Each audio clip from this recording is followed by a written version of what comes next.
Hi friends, best electronics Kayalpattinam. இது என்னுடைய friend இந்த சாம்சங் போர்டு ரிப்பேர் பார்க்க கொடுத்தாங்க. எனக்கு இதுக்கு ஸ்பேர் இல்லை அப்படின்னு சொல்லியிருந்தேன். அவங்களே வேறு ஒரு போர்டும் கொடுத்தாங்க.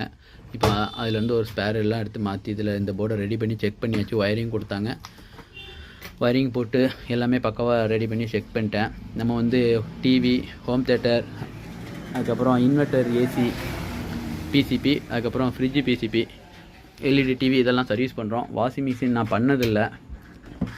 அப்போ இது ரிமூவ் பண்ண இந்த பேக்கில் இதை ஓப்பன் பண்ணுறதுக்கு நான் பார்த்துருக்குறேன். கேஸ் டின்னை வச்சு கத்தியை வச்சு ஹீட் பண்ணி ஓப்பன் பண்ணிகிட்டு இருப்பாங்க. என்கிட்ட அந்த இது எதுவுமே டூல் இல்லை. அதனால் நானே என்ன பண்ணேன்னா, ஒரு காப்பர் இந்த பைப் ஒன்று எடுத்து அதை கட் பண்ணி அப்படி சால்ட்ரிங்கில் சேர்கிற மாதிரி அந்த ஹோல் இருந்தது கரெக்டாக பிட்டில் அதை உருவிட்டு போட்டு இதை வச்சு ஓப்பன் பண்ணேன். ஈஸியாக இருந்தது. இது உங்களுக்கு யாருக்காவது யூஸ் ஆகும். இந்த இடத்துல அந்த பிட்டை கழட்டிட்டு அந்த பிட்டை போட்டு நீங்கள் யூஸ் பண்ணிக்கலாம். யாருக்காவது யூஸ் ஆகும். ஓப்பன் பண்ணுறதா இருந்தால் இந்த மெத்தடில் யூஸ் பண்ணி ஓப்பன் பண்ணிக்கிடுங்க. Okay, thank you friends.